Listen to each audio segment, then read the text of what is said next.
At New Jersey's biggest university, these sandwiches are king of the food scene.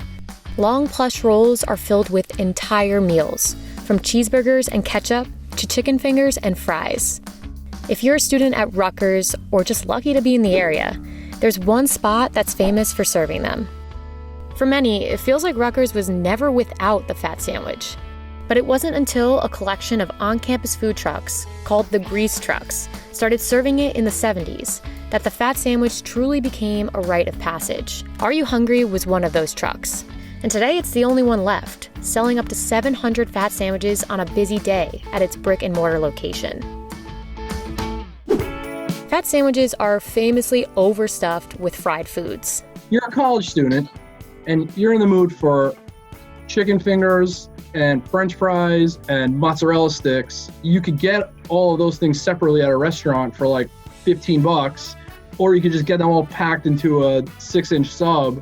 Take the first fat sandwich ever made, for example. It's dubbed the Fat Cat, and it goes like this. A long roll topped with 2 cheeseburgers, ketchup and mayo, fries and lettuce. It may look like a random assembly of toppings, but there's a method to the madness. We put the main entry, then the appetizer, then the French fries, then the salad. You can order over 10 different fat sandwiches at Are You Hungry? I remember there was a Fat Elvis and a Fat Moon, and obviously the Fat Darryl, which like everybody had because that was just like the most logical combination of things. The Fat Darryl is packed with chicken fingers, mozzarella sticks, and fries, and slathered in marinara sauce. And like many of the other subs named after Rutgers' own, this one got its spot on the menu thanks to a former student named Darryl. In 1997, Darryl convinced Are You Hungry to swap in different ingredients for the Fat Cat, and thus the most famous fat sandwich was born. And then the girl behind me, she was with her boyfriend. She's like, hey, that looks really good. Can I try that? So they made her one, then her boyfriend wanted one, then the next person wanted one, the next person wanted one. And I was standing with my friends just watching this, like 50 people in a row ordered my same sandwich. So we realized it was a big deal. In 2004, the Fat Darryl was voted the #1 sandwich in the country by Maxim magazine. Yeah, I guess all of a sudden, like kids are in their dorm, they're like playing with cold cuts, like in the cafeteria trying to Frankenstein these new sandwiches. So then all of a sudden, they just started popping up all like everywhere. By the end of that same year, there were at least probably 30 or 40 sandwiches. But nowadays, you'll have to earn the right to make it on the menu by eating 5 whole fat sandwiches in 45 minutes.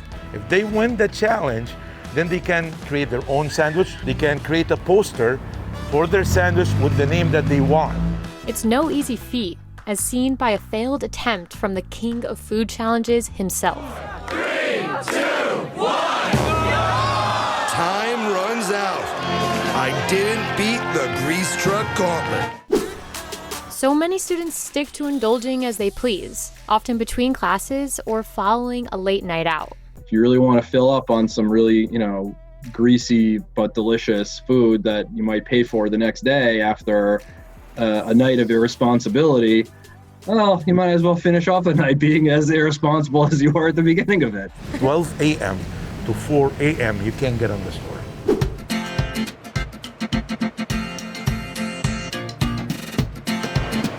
That's good. Your fries covered in ketchup and mayo, to me, that's just delicious. And then stick it between carbs, and I love it. What this is all about is just like this mishmash of ingredients that all kind of end up just working. And I can see why on a college campus, late night, this is like what you want. It's a food that is good for your soul. It's a food that will make you happy. If you're under a lot of pressure and stress and eat that sandwich with a fist by saying, yeah, I feel better, I feel good. Thank you guys for watching. If you want to see more episodes like this, please subscribe. And if there's any places that you want us to cover, let us know.